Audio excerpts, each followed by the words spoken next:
स्वाध्याय 2.4 मधील पहिला प्रश्न, पुढील संख्या चढत्या मांडणीत लिहा. दिलेल्या संख्या चढत्या मांडणीत लिहित असताना अगोदर आपल्याला सर्वात लहान संख्या लिहावी लागते,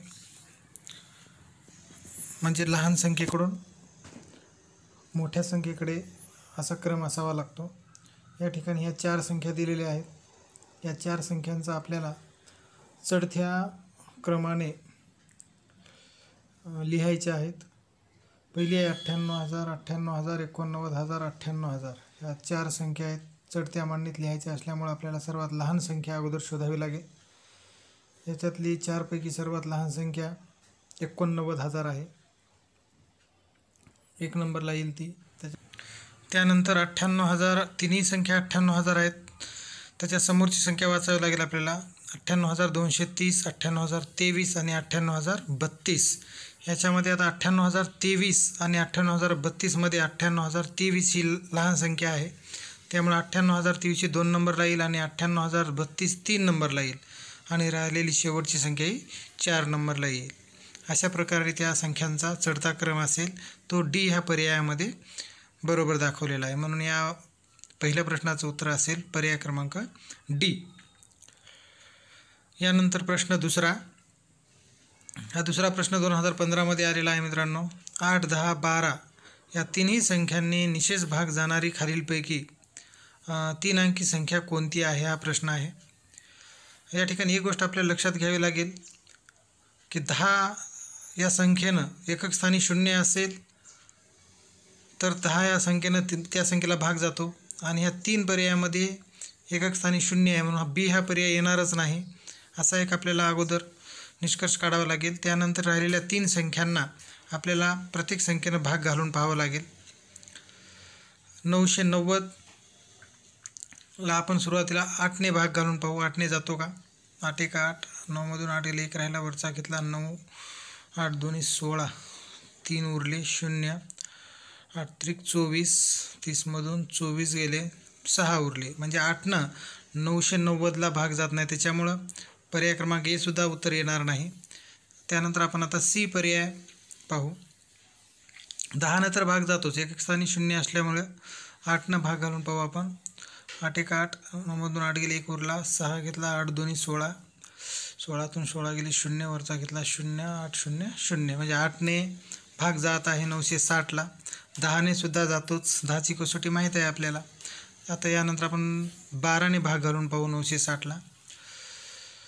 12 7 84, 12 8 96, 96तून 96 गेले 0, वरचा घेतला 0, 12 0 0. म्हणजे 960ला 12ने सुद्धा निशेष भाग गेलेला आहे. म्हणजेच या ठिकाणी 8, 10 आणि 12 या तिन्ही संख्यांनी सी या पर्यायाला पूर्ण भाग जातो. प्रश्न तिसरा. 89 गुणिले 15 अधिक 11 गुणिले 15 वजा 500 हे समीकरण सोडवल्यावर येणारे उत्तर आपल्याला शोधायचं आहे. आपण हे समीकरण सोडवू. 89 गुणिले 15 अधिक 11 गुणिले 15 वजा 500. या ठिकाणी गुणाकाराच्या क्रिया 2 आहेत, त्या प्रथम आपण करून घेऊ. 89 गुणिले 15 हा गुणाकार या ठिकाणी अगोदर करावा लागेल आपल्याला. 45ला 5 4 4, 5 8 40 आणि 4 44, 91 9, 1 8 8 बेरीज करू. 5 1303, चला 1 13, 1335 गुणाकार येईल. यानंतर गुणाकाराची दुसरी क्रिया करू या समीकरणातली. 11 गुणिले 15 उभ्या मांडणीत करू आपण. 15 1 15ला 5 4 1, 15 1 15 आणि 1 16, 165. या ठिकाणी गुणाकाराची क्रिया झाल्यानंतर शिल्लक आता समीकरण आपल्याला मिळेल 1335.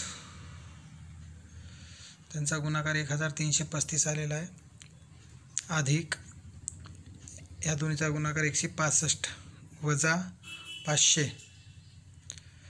या ठिकाणी आपल्याला बेरजेची क्रिया करायची आहे. 1335 अधिक 165 यांची बेरीज 1500 येते, वजा 500. 1500 मधून 500 काढले वजा केल्यानंतर 1000 शिल्लक राहतात. म्हणजे हे समीकरण सोडल्यानंतर 1000 उत्तर येतं आहे. पर्याय क्रमांक सी हे उत्तर बरोबर आहे. समोरचा प्रश्न घेऊ आपण. प्रश्न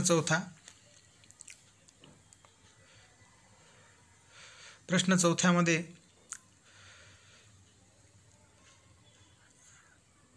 एक 1,30,429 भागिले 13 या पदावलीला सोपे रूप दिल्यास मिळणारे उत्तर आहे.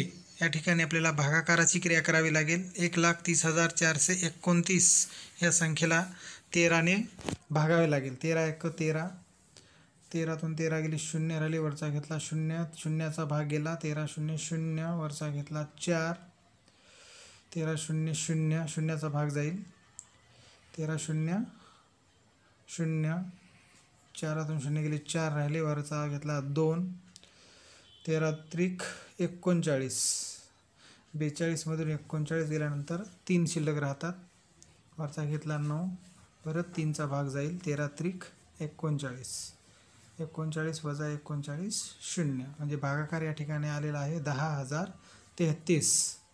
पर्याय क्रमांक ए हे उत्तर बरोबर आहे. 5वा प्रश्न 2010च्या परीक्षेमध्ये आलेला आहे.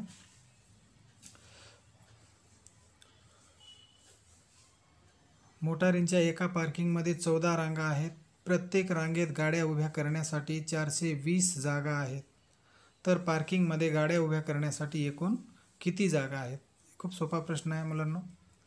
मोटारींच्या एका पार्किंगच्या एरियामध्ये 14 रांगा आहेत. एकूण 14 रांगा आणि प्रत्येक रांगेमध्ये गाड्या उभ्या करण्याची सुविधा 420 आहे. म्हणजे प्रत्येक रांगेत 420 गाड्या उभा करता येतात. म्हणजेच या ठिकाणी आपल्याला सर्व गाड्या, जर गाड्यांची संख्या काढायची असेल तर या ठिकाणी आपल्याला एकूण रांगा आणि प्रत्येक रांगेत बसणाऱ्या गाड्यांची संख्या यांचा गुणाकार करावा लागेल.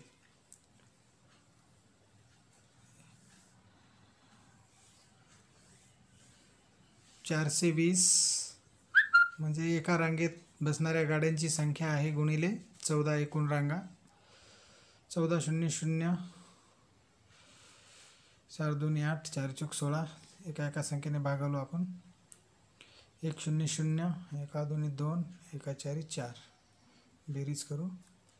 0 8, 6 2 8, 4 5, 5,880 गाड्या 14 रांगामध्ये बसतील.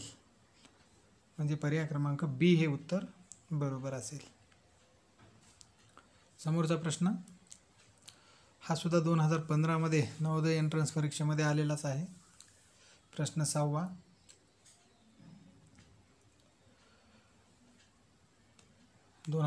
मध्ये आलेला प्रश्न आहे.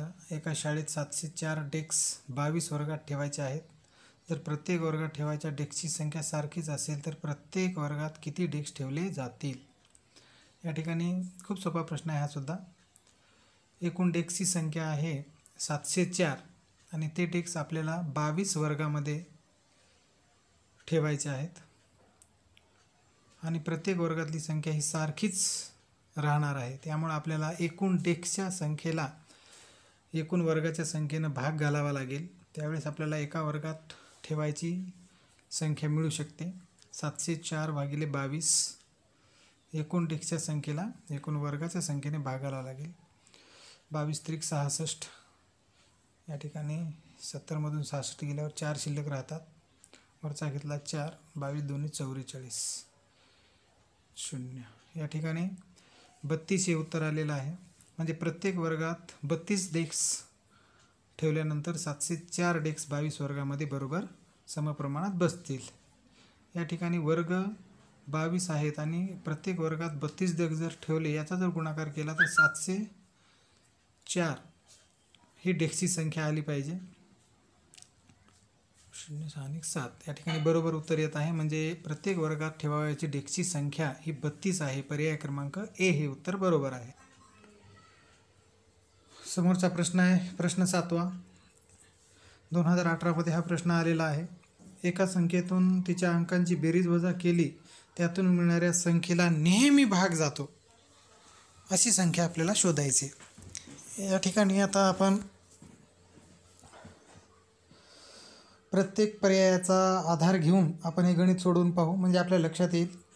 आधी 2 भाग जातो का असं पाहू. आपण एक उदाहरणार्थ एक संख्या घेऊ आणि तिच्या अंकांची बेरीज त्या संख्येतून वजा करू. संख्या घेऊ आपण 4541. ह्या संख्येतील अंकांची बेरीज करू. 4 आणि 5 9, 4 13 आणि 1 14. 14 येते. मग ह्या संख्येतून तिच्या अंकांची बेरीज वजा करू. या ठिकाणी 11मधून 4 गेल्यानंतर 7 राहतात. 3तून 1 गेला, 2 राहिला. 5 4, म्हणजे अंकांची बेरीज वजा केल्यानंतर मिळालेली संख्या आहे 4527. आता यावेळेस आपल्या 2ने या संख्येला भाग जातो का हे आपण या ठिकाणी पाहायचं आहे. मी याच ठिकाणी हा भागाकार करत आहे. 2 4 0, वरचा घेतला 5, 2 4, 5तून 4 गेला, 1 राहिला. वरचे घेतले 2, 2 12, 12तून 12 गेली 0, वरला घेतला 7, 2 6, 1 उरला, म्हणजे बाकी 1 उरत आहे. याचा अर्थ 2ने हा भाग जात नाही. दिलेल्या संख्येतील अंकांची बेरीज वजा करून मिळणाऱ्या संख्येला 2ने तर भाग जात नाही, हे इथं आपल्याला निश्चित झालेलं आहे. त्यानंतर 5च्या बाबतीत पाहू आपण. एक उदाहरण घेऊ आपण. एक संख्या घेऊ 3624. या संख्येतील अंकांची बेरीज पाहू. 6 3 9 2 10 4, 6 7 8 9 11 4 15. संख्येतून अंकांची बेरीज वजा करू.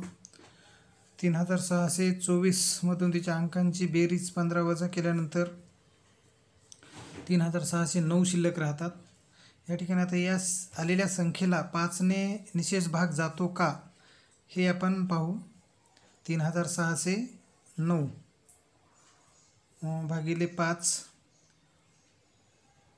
5 7 35, 1 उरला, वरचा घेतला 0, 5 2 10, 0 0 वरचा घेतला 9, 5 1 5, म्हणजे 9तून 5 गेले 4 आले, म्हणजे या ठिकाणी बाकी शिल्लक राहिली. याचा अर्थ 5ने सुद्धा अशा संख्येला भाग जात नाही. यानंतर आपण 8ने जाते का पाहू भाग. यासाठी एक उदाहरण म्हणून एक संख्या घेऊ. त्या संख्येतील अंकांच्या बेरीज त्या संख्येतून वजा केल्यानंतर मिळणाऱ्या संख्येला 8ने भाग जातो का हे आपण या ठिकाणी पाहणार आहोत. उदाहरण म्हणून एक संख्या घेतली आपण 6325. या संख्येतील अंकांची बेरीज होते 16. या संख्येतून 16 वजा केल्यानंतर जी संख्या मिळते आपल्याला 0 1 गेला 0 3 6, 6309 ही संख्या आपल्याला या ठिकाणी मिळालेली आहे. आता या संख्येला 8ने भाग जातो का हे आपण अगोदर पाहू.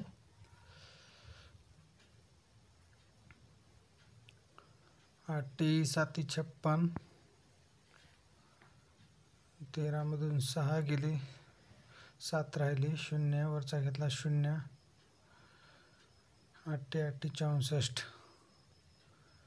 10मधून 4 गेले, 6 राहिले, 0 वरचा घेतला 9, 8 8 64. या ठिकाणी सुद्धा बाकी शिल्लक राहत आहे 5, म्हणजे 8ने पूर्ण भाग अशा संख्येंना जात नाही हे या ठिकाणी आपल्याला समजलं असेल. यानंतर आपण 9ने भाग जातो का हे पाहणार आहोत. यासाठी आपण नवीन उदाहरण न घेता हे जे आपण 3 उदाहरण घेतलेले आहेत 2ने भाग घालण्यासाठी 5ने 8ने, या संख्येला डायरेक्ट 9ने भाग जातो का हे आपण पाहू. म्हणजे प्रत्येक संख्येला भाग गेला पाहिजे अशी संख्या आपल्याला शोधायची आहे.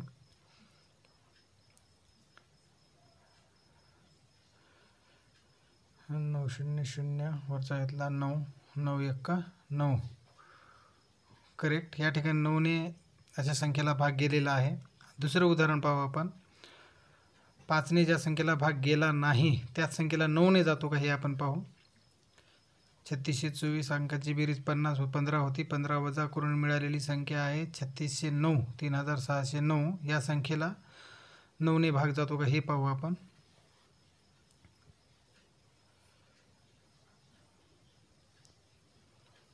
3609 भागिले 9, 9 चौक 36, 0 राहिली वरचा घेतला 0, 9 0 0, शून्यातून 0 गेली 0 राहिली वरचा घेतला 9, 9 1 9. याही संख्येला 9ने भाग गेलेला आहे या ठिकाणी. आपण जे सुरुवातीला उदाहरण घेतलं होतं 2 साठी, त्यासुद्धा संख्येला आपण भाग घालून पाहू. 4541 घेतलं होतं. 14 बेरीज झाली होती अंकांची. 14 वजा करून त्या संख्येतून भेटलेली संख्या होती 4527. या संख्येला 2ने भाग गेला नव्हता, पण याच संख्येला आपण 9ने भाग जातो का हे पाहू. या ठिकाणी 4527 भागिले 9, 9 5 45,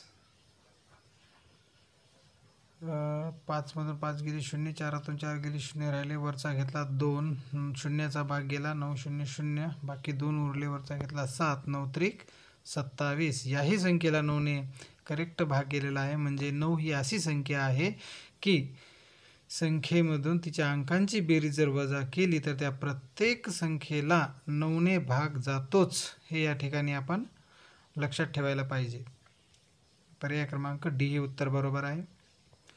समोरचा प्रश्न पाहू आपण. स्वाध्याय 2.5 पहिला प्रश्न आहे, पहिल्या 4 विषम संख्यांची सरासरी किती. या ठिकाणी आपल्याला पहिल्या 4 विषम संख्या प्रथम लिहून घ्याव्या लागतील. 1 3 5 7 ह्या पहिल्या 4 विषम संख्या आहेत. आता या 4 संख्यांची आपल्याला सरासरी काढायची आहे. सरासरी ही मित्रांनो 2 पद्धतीने काढता येते.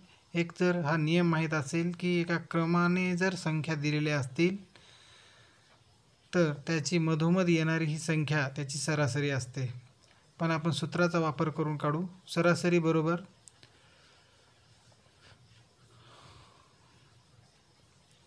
विषय घटकांची बेरीज भागिला विषय घटकांची संख्या, विषय घटक संख्या, हे सरासरी काढण्याचं सूत्र आहे. सरासरी बरोबर विषय घटकांची बेरीज करू. विषय घटक 4 आहेत.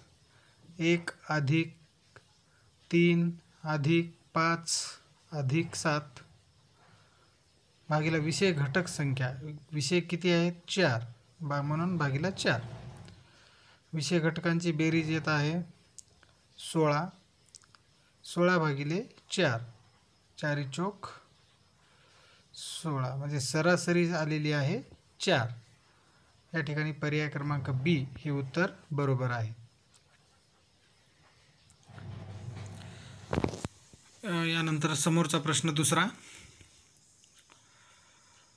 प्रश्न दुसरा आहे, सरासरीच काढायची आहे. यामध्ये सुद्धा 10 19 21 22 आणि 28 ह्या 5 संख्यांची सरासरी आपल्याला या ठिकाणी काढायची आहे.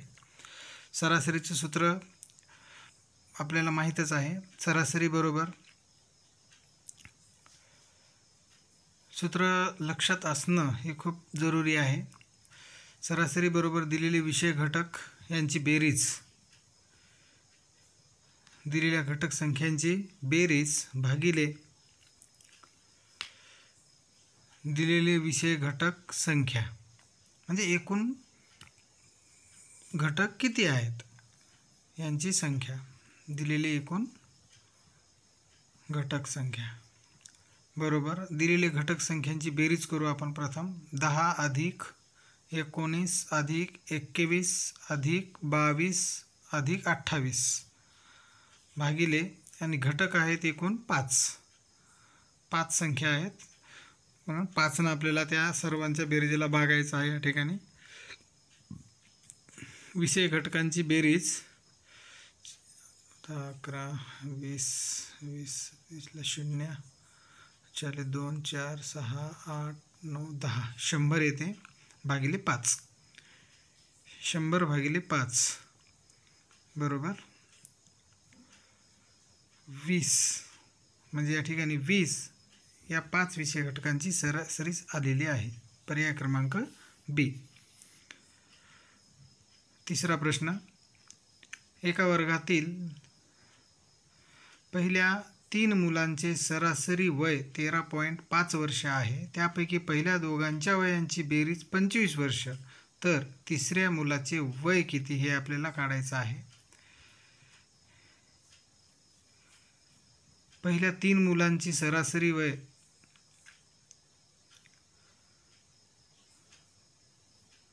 3 मुलांचं सरासरी वय या ठिकाणी दिलेलं आहे 13.5 वर्ष. म्हणजे 3 मुलांच्या वयांची बेरीज जेवढी आली त्या बेरीजला या ठिकाणी 3 न भागल्यानंतर जी सरासरी मिळते ती सरासरी या ठिकाणी दिलेली आहे 13.5 वर्ष. म्हणजे तिन्ही मुलांचं जर आपल्याला वय काढायचं असेल, तिघांच्या वय जर एकूण काढायचं असेल आपल्याला, तर ह्या सरासरी संख्येला आपल्याला 3 न गुणावं लागेल, कारण 3 मुलांची वयाची सरासरी आहे. म्हणून 13.5 या सरासरी संख्येला 3 न गुणावं लागेल. म्हणजे जो गुणाकार येईल तो ह्या 3 मुलांच्या वयांची बेरीज असेल, तिघांची मिळून 40 वर्ष, 40.5 वर्ष. मग प्रश्न आहे समोर, दोघांच्या वयांची बेरीज 25 दिलेली आहे. दोघांच्या वयांची बेरीज 25 आहे आणि तिघांच्या वयांची बेरीज 40.5 वर्ष आलेली आहे. म्हणजे दोघांच्या वयांची बेरीज 25 आणि तिसऱ्या मुलाचं वय हे 40.5 वर्ष याच्यामध्ये आहे. म्हणजे आपल्याला 40.5 वर्ष या तिघांच्या वयांच्या बेरजेतून दोघांच्या वयांची बेरीज वजा करावी लागेल 25 वर्ष. तेव्हा तिसऱ्या मुलाचं वय या ठिकाणी आपल्याला मिळू शकेल. येणारी वजाबाकी ही तिसऱ्या मुलाचं वय असेल. तिसऱ्या मुलाचं वय या ठिकाणी आलेलं आहे 15.5 वर्ष.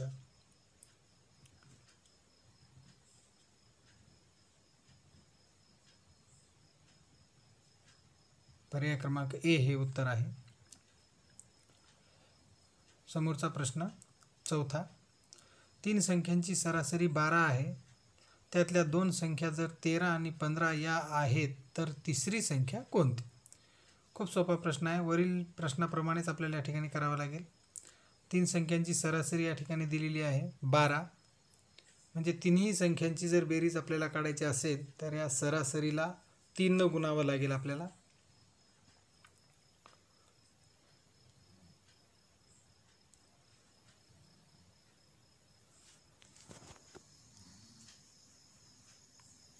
तीन संख्यांची बेरीज जर काढायची असेल तर 12 गुणिले 3 करावं लागेल. 12 त्रिक 36. म्हणजे तिन्ही संख्यांची बेरीज 36 येईल. या ठिकाणी 2 संख्या दिलेल्या आहेत आणि तिसरी संख्या शोधायची आहे आणि 3 संख्यांची एकूण बेरीज आपल्याकडे उपलब्ध आहे. तेव्हा दिलेल्या 2 संख्यांची बेरीज किती होती पाहू, 28 होते. म्हणजे तिसरी संख्या ही या 36 मध्ये आहे. म्हणजे ह्या 3 संख्यांच्या बेरीजेतून ह्या 2 संख्यांची बेरीज वजा केल्यानंतर आपल्याला तिसरी संख्या कोणती हे सांगता येईल. 8 या ठिकाणी 8 ही तिसरी संख्या आहे. म्हणजे 13, 15 आणि 8 ह्या 3 संख्यांची सरासरी 12 येते. 28 आणि 8 यांची जर बेरीज केलं तर 36 येते. म्हणजे तिसरी संख्या 8 आहे. पर्याय क्रमांक बी. प्रश्न 5वा, एक सायकल स्वार 5 तासात 50 किलोमीटर अंतर जातो तर त्याचा सरासरी वेग काढा. सरासरी वेग या ठिकाणी आपल्याला दर तासी काढायचा आहे, कारण पर्यायामध्ये दर तासी ऑप्शन दिलेले असल्यामुळे प्रत्येक तासाला तो सायकल स्वार किती किलोमीटर अंतर जातो हे या ठिकाणी आपल्याला काढायचं आहे. 5 तासामध्ये 50 किलोमीटर जात आहे. जर आपल्याला 1 तासाचं अंतर काढायचं असेल तर 50ला 5 न भागावे लागेल आपल्याला. म्हणजे 50चे 5 भाग करावे लागतील. तेव्हा 1 तासाचं अंतर आपल्याला या ठिकाणी मिळेल, जे की आलेलं आहे 10 किलोमीटर. म्हणजे दर तासाला तो सायकल स्वार 10 किलोमीटर जातो. या ठिकाणी दोन्ही पद्धतीनं भागाकार करून दाखवलेला आहे. दर तासी 10 किलोमीटर तो जातो. त्या म्हणजे त्याचा सरासरी वेग हा 10 किलोमीटर आहे प्रत्येक तासाला. 6वा प्रश्न, 3 संख्यांची सरासरी 8 आहे. त्यापैकी पहिल्या 2 संख्या 5 आणि 12 असतील तर तिसरी संख्या कोणती? प्रश्न चौथा आणि हा प्रश्न 6वा एकदम सेम आहे. 3 संख्यांची सरासरी 8 आहे. म्हणजे 3 संख्यांची जर आपल्याला बेरीज काढायची झाली तर ह्या 3 संख्यांच्या सरासरीला आपल्याला 3 ने गुणावं लागेल. या ठिकाणी 3 ने आपण का गुणत आहे? कारण ती सरासरी ही 3 संख्यांची आहे. घटक संख्या 3 आहेत. 8 त्रिक 24. तिन्ही संख्यांची बेरीज 24 येईल. प्रश्नामध्ये आपल्याला 2 संख्या दिलेल्या आहेत. पहिली संख्या आहे 5 आणि दुसरी संख्या आहे 12. या 2 संख्यांची बेरीज करू आपण 17 येते. म्हणजे तिसरी संख्या 2 संख्यांची 17 येत आहे. म्हणजे तिसरी संख्या या 24 मध्ये आहे. म्हणजे आपल्याला ह्या तिन्ही संख्यांच्या बेरीजमधून ह्या 2 संख्यांची बेरीज वजा करावी लागेल. म्हणजे आपल्याला तिसरी संख्या कोणती हे निश्चित सांगता येईल.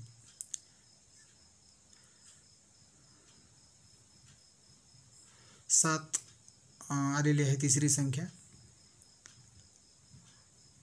तिसरी संख्या 7 आलेली आहे. म्हणजे पर्याय क्रमांक बी हे उत्तर बरोबर आहे. पर्याय क्रमांक बी. समोरचा प्रश्न घेऊ 7वा. 3 पोत्यांच्या वजनांची सरासरी 98.5 किलोग्रॅम आहे. त्यातील 2 पोत्यांच्या वजनांची बेरीज 196 किलोग्रॅम असल्यास तिसऱ्या पोत्याचे वजन या ठिकाणी आपल्याला काढायचं आहे. 3 पोत्यांची सरासरी वजन या ठिकाणी दिलेलं आहे 98.5 किलोग्रॅम.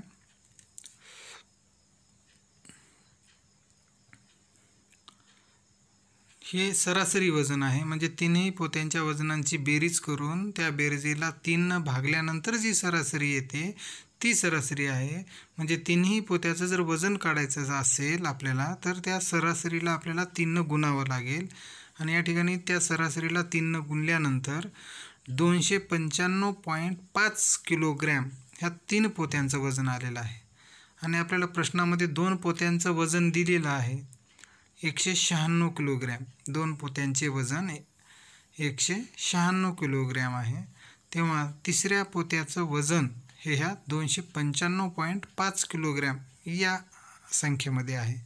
मग आपल्याला तिसऱ्या पोत्याचं जर वजन काढायचं असेल तर ह्या तीनही पोत्यांच्या बेरजेमधून वजनामधून 2 पोत्यांचं दिलेलं वजन वजा करावं लागेल.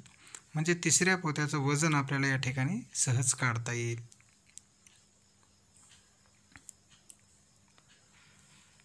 या ठिकाणी वजाबाकी आलेली आहे 99.5. म्हणजे तिसऱ्या पोत्याचं वजन हे 99.5 किलोग्रॅम असेल. 99.5 पर्याय क्रमांक डी. धन्यवाद.